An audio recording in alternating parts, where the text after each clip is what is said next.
नमस्कार, आज हम पढ़ने जा रहे हैं प्रेमचंद जी द्वारा लिखित कहानी बड़े घर की बेटी। चलिए कहानी की शुरुआत करते हैं। बेनी माधव सिंह गौरीपुर गांव के जमींदार और नंबरदार थे। उनके पितामह किसी समय बड़े धन धान्य संपन्न थे। गांव का पक्का तालाब और मंदिर, जिनकी मरम्मत भी मुश्किल थी, उन्हीं के कीर्ति स्तंभ थे। कहते हैं इस दरवाजे पर हाथी झूमता था। अब उसकी जगह एक बूढ़ी भैंस थी, जिसके शरीर में अस्थि पंजर के सिवा और कुछ शेष न रहा था। पर दूध शायद बहुत देती थी, क्योंकि एक न एक आदमी हांडी लिए उसके सिर पर सवार ही रहता था। बेनी माधव सिंह अपनी आधी से अधिक संपत्ति वकीलों को भेंट कर चुके थे। उनकी वर्तमान आय 1000 रुपये वार्षिक से अधिक न थी। ठाकुर साहब के 2 बेटे थे। बड़े का नाम श्री कंठ सिंह था। उसने बहुत दिनों के परिश्रम और उद्योग के बाद बीए की डिग्री प्राप्त की थी। अब एक दफ्तर में नौकर था। छोटा लड़का लाल बिहारी सिंह दोहरे बदन का सजीला जवान था। भरा हुआ मुकड़ा, चौड़ी छाती, भैंस का 2 सेर ताजा दूध वह उठकर सवेरे पी जाता था। श्रीकंठ सिंह की दशा बिल्कुल विपरीत थी। इन नेत्रप्रिय गुणों को उन्होंने बीए इन्हीं 2 अक्षरों पर न्योछावर कर दिया था। इन 2 अक्षरों ने उनके शरीर को निर्बल और चेहरे को कांतिहीन बना दिया था। इसी से वैदिक ग्रंथों पर उनका विशेष प्रेम था। आयुर्वेदिक औषधियों पर उनका अधिक विश्वास था। शाम सवेरे उनके कमरे से प्राय खरल की सुरीली कर्म मधुर ध्वनि सुनाई दिया करती थी। लाहौर और कलकत्ते के वेदों से बड़ी लिखा पढ़ी रहती थी। श्रीकंठ इस अंग्रेजी डिग्री के अधिपति होने पर भी अंग्रेजी सामाजिक प्रथाओं के विशेष प्रेमी न थे, बल्कि वह बहुधा बड़े जोर से उसकी निंदा और तिरस्कार किया करते थे। इसी से गांव में उनका बड़ा सम्मान था। दशहरे के दिनों में वह बड़े उत्साह से रामलीला होते और स्वयं किसी न किसी पात्र का पाठ लेते थे। गौरीपुर में रामलीला के वह वही जन्मदाता थे। प्राचीन हिंदू सभ्यता का गुणगान उनकी धार्मिकता का प्रधान अंग था। सम्मिलित कुटुंब के तो वह एकमात्र उपासक थे। आजकल स्त्रियों को कुटुंब में मिलजुल कर रहने की जो अरुचि होती है, उसे वह जाति और देश दोनों के लिए हानिकारक समझते थे। यही कारण था कि गांव की ललनाएं उनकी निंदक थी।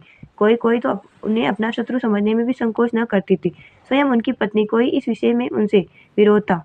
ये नहीं कि उसे अपने सास ससुर, देवर या जेठ आदि घृणा थी, बल्कि उसका विचार था कि यदि बहुत कुछ सहने और तरह देने पर भी परिवार के साथ निर्वाह न हो सके, तो आए दिन की कलह से जीवन को नष्ट करने की अपेक्षा यही उत्तम है कि अपनी खिचड़ी अलग पकाई जाए। आनंदी एक बड़े उच्च कुल की लड़की थी। उसके बाप एक छोटी सी रियासत के तालुकेदार थे।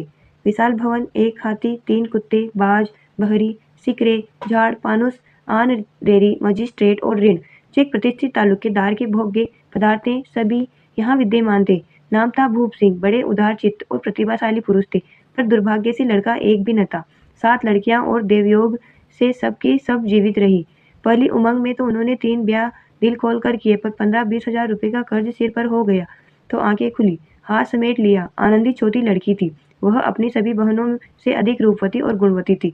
इससे ठाकुर भूपति उसे बहुत प्यार करते थे। सुंदर संतान को कदाचित उसके माता पिता भी अधिक चाहते हैं। ठाकुर साहब बड़े धर्म संकट में थे कि इसका विवाह कहाँ करें। न तो यही चाहते थे कि ऋण का बोझ बढ़े, और न यही स्वीकार था कि उसे अपने को भाग्यहीन समझना पड़े। एक दिन श्रीकंठ उनके पास किसी चंदे का रुपये मांगने आए। शायद नागरिक प्रचार का चंदा था। भूप सिंह उनके स्वभाव पर रीझ गए और धूमधाम से श्रीकंठ सिंह का आनंदी के साथ ब्याह हो गया। आनंदी अपने नए घर में आई तो यहाँ का रंग ढंग कुछ और ही देखा। जिस टीम टाम की उसे बचपन से ही आदत पड़ी हुई थी, वह यहाँ नाम मात्र को भी न थी। हाथी घोड़ों का तो कहना ही क्या, कोई सजी हुई सुंदर बहली तक न थी। रेशमी स्लीपर साथ लाई थी, पर यहाँ बाग कहाँ। मकान में खिड़कियां तक न थी, न जमीन पर फर्श, न दीवार पर तस्वीरें। यह एक सीधा सादा देहाती गृहस्थी का मकान था, किंतु आनंदी ने थोड़े ही दिनों में अपने को इसी नई अवस्था के ऐसा अनुकूल बना लिया मानो उसने विलास के सामान कभी देखे ही न थे। एक दिन दोपहर के समय लाल बिहारी सिंह 2 चिड़िया लिए हुए आया और भावत से बोला, जल्दी से पका दो, मुझे भूख लगी है। आनंदी भोजन बनाकर उसकी राह देख रही थी। अब वह नया व्यंजन बनाने बैठी। हांडी में देखा तो घी पाव भर से अधिक न था। बड़े घर की बेटी, किफायत किया जाने। उसने सब घी मांस में डाल दिया। लाल बिहारी खाने बैठा तो दाल में घी न था। बोला, दाल में घी क्यों नहीं छोड़ा? आनंदी ने कहा, घी सब मांस में पड़ गया। लाल बिहारी जोर से बोला, अभी परसों घी आया है, इतना जल्द उठ गया? आनंदी ने उत्तर दिया, आज तो कुल पाव भर रहा होगा, वह सब मैंने मांस में डाल दिया। जिस तरह सूखी लकड़ी जल्दी से जल उठती है, उसी तरह क्षुधा से बावला मनुष्य जरा जरा सी बात पर तिनक जाता है। लाल बिहारी को भावच की यह डिटाई बहुत बुरी मालूम हुई। तिनक कर बोला, मेके में तो चाहे घी की नदी बहती हो, स्त्रियां गालियां सह लेती हैं, मार भी सह लेती हैं, पर मेके की निंदा उनसे नहीं सही जाती। आनंदी मुंह फेर कर बोली, हाथी मरा भी तो 9 लाख का, वहाँ इतना घी नित्य नाई कहार खा जाते हैं। लाल बिहारी जल गया, थाली उठाकर पलट दी और बोला, जी चाहता है जीप पकड़ कर खींच लूं। आनंदी को भी क्रोध आ गया। मुंह लाल हो गया, बोली, वो होते तो आज इसका मजा चखाते। अब अपड़ अजड़ ठाकुर से न रहा गया। उसकी स्त्री एक साधारण जमींदार की बेटी थी। जब जी चाहता उस पर हाथ साफ कर लिया करता था। खड़ा उठाकर आनंदी की ओर जोर से फेंकी और बोला, जिसके गुमान पर भूली हुई हो उसे भी देखूंगा और तुम्हें भी। आनंदी ने हाथ से खड़ा रोकी।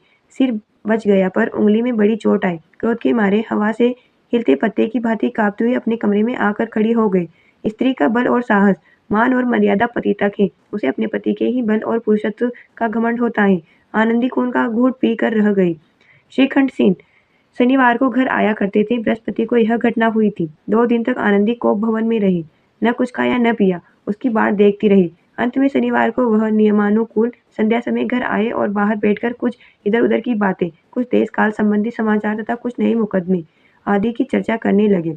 यह वार्तालाप 10 बजे रात तक होता रहा। गांव के भद्र पुरुषों को इन बातों में ऐसा आनंद मिलता था कि खाने पीने की भी सुधि न रहती थी। श्रीखंड को पिंड छुड़ाना मुश्किल हो जाता था। ये 2-3 घंटे आनंदी ने बड़े कष्ट से काटे। किसी तरह भोजन का समय आया। पंचायत उठी। एकांत हुआ तो लाल बिहारी ने कहा, भैया आप जरा भाभी को समझा दीजिएगा कि मुंह संभाल कर बातचीत किया करे, नहीं तो एक दिन अनर्थ हो जाएगा। बेनी माधव सिंह ने बेटे की ओर साक्षी दी। हाँ, बहू बेटियों का यह स्वभाव अच्छा नहीं कि मर्दों के मुंह लगे। लाल बिहारी, वह बड़े घर की बेटी है तो हम भी कोई कुर्मी कहार नहीं। श्रीखंड ने चिंतित स्वर से पूछा, आखिर बात क्या हुई? लाल बिहारी ने कहा, कुछ भी नहीं, यूं ही आप उलझ पड़ी। मेके के सामने हम लोगों की कुछ समझती ही नहीं। श्रीखंड खा पीकर आनंदी के पास गए। वह भरी बेटी थी। यह अजरत भी कुछ तीखे थे। आनंदी ने पूछा, चित्त तो प्रसन्न है? श्रीखंड बोले, बहुत प्रसन्न है, पर तुमने आजकल घर में यह क्या उपद्रव मचा रखा है? आनंदी की त्योरियों पर बल पड़ गए। झुंझलाहट के मारे बदन में ज्वाला सी दहक उठी। बोली, जिसने तुमसे यह आग लगाई है उसे पाँव मुंह झुलस दूं। श्रीखंड, इतनी गर्म क्यों होती हो? बात तो कहो। आनंदी, क्या कहूँ, यह मेरे भाग्य का फेर है। नहीं तो गंवार छोकरा जिसको चपरासगिरी करने का भी सहूर नहीं, मुझे कड़ाव से मारकर यूं न करता। श्रीखंड, सब हाल साफ साफ कहा तो मालूम हो, मुझे तो कुछ पता नहीं। आनंदी, परसों तुम्हारे लाडले भाई ने मुझसे मांस पकाने को कहा। ये हांडी में पाव भर से अधिक न था। वह सब मैंने मांस में डाल दिया। जब खाने बैठा तो कहने लगा, दाल में घी क्यों नहीं है? बस इसी पर मेरे मेकवे को बुरा भला कहने लगा। मुझसे न रहा गया। मैंने कहा कि वह इतना घी तो नाई कहार खा जाते हैं और किसी को जान भी नहीं पड़ता। बस इतनी सी बात पर इस अन्यायी ने मुझ पर कड़ाव फेंक मारी। यदि हाथ से न रोक लूं तो सिर फट जाए। उसी से पूछो, मैंने जो कुछ कहा है वह सच है या झूठ? श्रीखंड की आंखें लाल हो गई। बोले, यहाँ तक तो हो गया। इस चोगरे का यह साहस। आनंदी स्त्रियों के स्वभाव अनुसार रोने लगी, क्योंकि आंसू उनकी पलकों पर रहते हैं। श्रीकंठ बड़े धैर्यवान और शांति पुरुष थे। उन्हें कदाचित ही कभी क्रोध आता था। स्त्रियों के आंसू पुरुष की क्रोधाग्नि भड़काने में तेल का काम देते हैं। रात भर करवटें बदलते रहे। उद्विग्नता के कारण पलक तक नहीं झपकी। प्रातःकाल अपने बाप के पास जाकर बोले, दादा, अब इस घर में मेरा निभा न होगा। इस तरह की विद्रोहपूर्ण बातें कहने पर श्रीकंठ ने कितनी ही बार अपने कई मित्रों को आड़े हाथों लिया था, परंतु दुर्भाग्य, आज उन्हें स्वयं वे ही बातें अपने मुंह से कहनी पड़ी। दूसरों को उपदेश देना भी कितना सहज है। बेनी माधव सिंह घबरा उठे और बोले, क्यों? श्रीखंड, इसलिए कि मुझे भी अपनी मान प्रतिष्ठा का कुछ विचार है। आपके घर में अब अन्याय और हठ का प्रकोप हो रहा है। जिनको बड़ों का आदर सम्मान करना चाहिए वे उनके सिर चढ़ते हैं। मैं दूसरों का नौकर ठहरा, घर पर रहता नहीं। यहाँ मेरे पीछे स्त्रियों पर कड़ाव और जूतों की बौछार होती है। कड़ी कड़ी बात तक चिंता नहीं। कोई एक ही दो कह ले, वहां तक मैं सह सकता हूँ। किंतु यह कदापि नहीं हो सकता कि मेरे ऊपर लात घुसे पड़े और मैं दम न मारूं। बेनी माधव सिंह कुछ जवाब न दे सके। श्रीकंठ सदैव उनका आदर करते थे। उनके ऐसे तेवर देखकर बूढ़ा ठाकुर अवाक रह गया। केवल इतना ही बोला, बेटा तुम बुद्धिमान होकर ऐसी बातें करते हो। स्त्रियां इस तरह घर का नाश कर देती हैं। उनको बहुत सिर चढ़ाना अच्छा नहीं। श्रीकंठ, इतना मैं जानता हूँ, आपके आशीर्वाद से ऐसा मूर्ख नहीं। आप स्वयं जानते हैं कि मेरे ही समझाने बुझाने से इसी गांव में कहीं घर संभल गए। पर जिस स्त्री की मान प्रतिष्ठा का ईश्वर के दरबार में मैं उत्तरदाता हूँ, उसके प्रति ऐसा घोर अन्याय और पशुवत व्यवहार मुझे असहाय है। आप सच माने, मेरे लिए यही कुछ कम नहीं है कि लाल बिहारी को कुछ दंड नहीं होता। अब बेनी माधव सिंह भी गरमाए। ऐसी बातें और न सुन सके, बोले, लाल बिहारी तुम्हारा भाई है।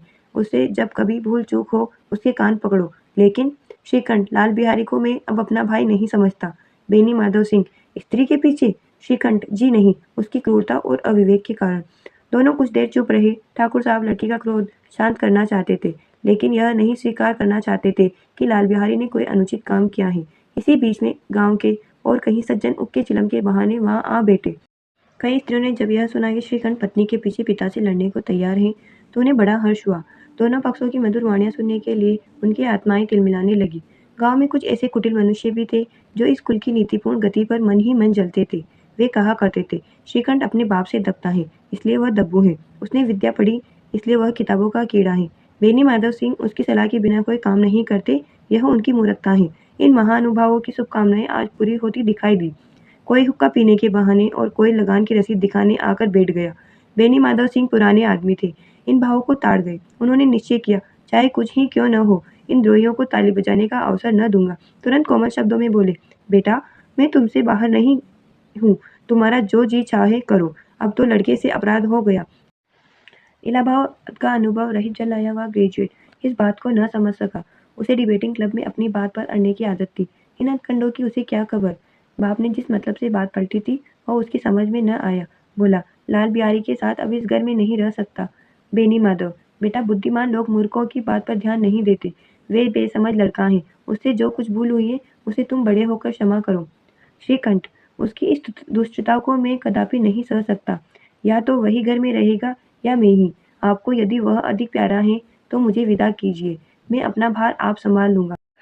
यदि मुझे रखना चाहते हैं तो उससे कहिए, जहाँ चाहे चला जाए। बस यह मेरा अंतिम निश्चय है। लाल बिहारी सिंह दरवाजे की चौखट पर चुपचाप खड़ा बड़े भाई की बातें सुन रहा था। वह उनका बहुत आदर करता था। उसे कभी इतना साहस न हुआ कि श्रीकंठ के सामने चारपाई पर बैठ जाए, हुक्का पी ले या पान खा ले। बाप का भी वह इतना मान न करता था, श्रीकंठ का भी उस पर हार्दिक स्नेह था। अपने होश में उन्होंने कभी उसे गुड़का तक न था। जब वह इलाहाबाद से आते तो उसके लिए कोई न कोई वस्तु अवश्य लाते। मुकद्दर की जोड़ी उन्होंने ही बनवा दी थी पिछले साल, जब उसने अपने से ड्योढ़े जवान को नागपंचमी के दिन दंगल में पछाड़ दिया, तो उन्होंने पुलकित होकर अखाड़े में ही जाकर उसे गले लगा लिया था। 5 रुपए के पैसे लुटाए थे। ऐसे भाई के मुंह से आज ऐसी हृदय विदारक बात सुनकर लाल बिहारी को बड़ी ग्लानि हुई। वह फूट फूट कर रोने लगा। इसमें संदेह नहीं कि अपने किए पर पछता रहा था। भाई के आने से एक दिन पहले से उसकी छाती धड़कती थी कि देखो भैया क्या कहते हैं, मैं उनके सम्मुख कैसे जाऊंगा, उनसे कैसे बोलूंगा, मेरी आंखें उनके सामने कैसे उठेगी। उसने समझाया था कि भैया मुझे बुलाकर समझा देंगे।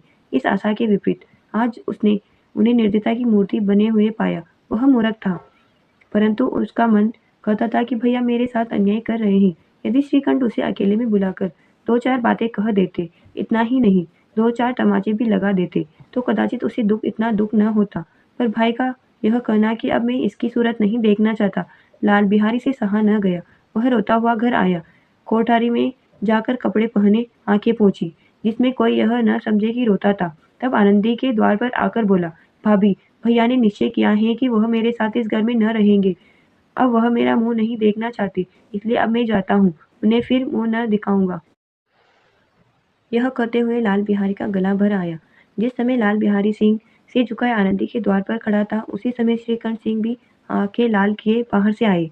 भाई को खड़ा देखा तो घृणा से आंखें फेर ली और कतरा कर निकल गए, मानो उसकी परछाई से दूर भागते हो। आनंदी ने लाल बिहारी की शिकायत तो की थी, लेकिन अब मन में पछता रही थी। वह स्वभाव से ही दयावती थी, उसे इनका तनिक भी ध्यान न था कि बात इतनी बढ़ जाएगी। वह मन में अपने पति पर झुंझला रही थी कि यह इतने गर्म क्यों होते हैं। उस पर यह भय भी लगा हुआ था कि कहीं मुझसे इलाहाबाद चलने को कहे तो मैं कैसे क्या करूंगी। इस बीच में जब उसने लाल बिहारी को दरवाजे पर खड़े यह कहते सुना कि अब मैं जाता हूँ, मुझसे जो कुछ अपराध हुआ क्षमा करना, तो उसका रहा सहा क्रोध भी पानी हो गया। वह रोने लगी। मन का मैल धोने के लिए नयन जल से उपयुक्त और कोई वस्तु नहीं है। श्रीकंठ को देखकर आनंदी ने कहा, लाला बाहर खड़े बहुत रो रहे हैं। श्रीकंठ, तो मैं क्या करूं? आनंदी, भीतर बुला लो, मेरी जीभ में आग लगे, मैंने कहाँ से यह झगड़ा उठाया। श्रीखंड, मैं न बुलाऊंगा। आनंदी, पछताओगे। उन्हें बहुत ग्लानि हो गई है, ऐसा न हो कहीं चल दे। श्रीकंठ न उठे। इतने में लाल बिहारी ने फिर कहा, भाभी भैया से मेरा प्रणाम कर दो, वह मेरा मुंह नहीं देखना चाहते, इसलिए मैं भी अपना मुंह उन्हें न दिखाऊंगा। लाल बिहारी इतना कहकर लौट पड़ा और शीघ्रता से दरवाजे की ओर बढ़ा। अंत में आनंदी कमरे से निकली और उसका हाथ पकड़ लिया। लाल बिहारी ने पीछे फिर कर देखा और आंखों में आंसू भरे बोला, मुझे जाने दो।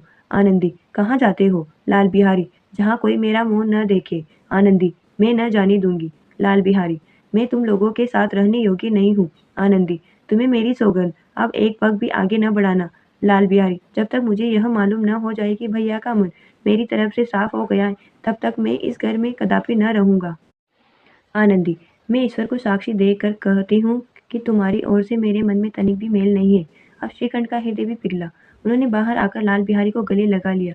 दोनों भाई खूब फूट फूट कर रोए। लाल बिहारी ने सिसकते हुए कहा, भैया अब कभी मत कहना कि तुम्हारा मुंह न देखूंगा। इसके सिवा आप जो दंड देंगे मैं सहर्ष स्वीकार करूंगा।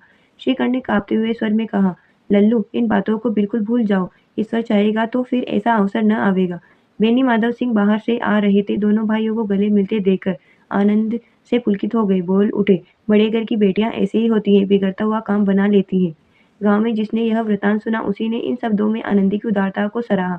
बड़े घर की बेटियां ऐसी ही होती हैं। ये कहानी यहीं समाप्त होती है। आगे की कहानियाँ सुनने के लिए हमारे चैनल को सब्सक्राइब करें और आगे आप किस टॉपिक पर कहानी सुनना चाहते हैं वो कमेंट बॉक्स में ज़रूर लिखें।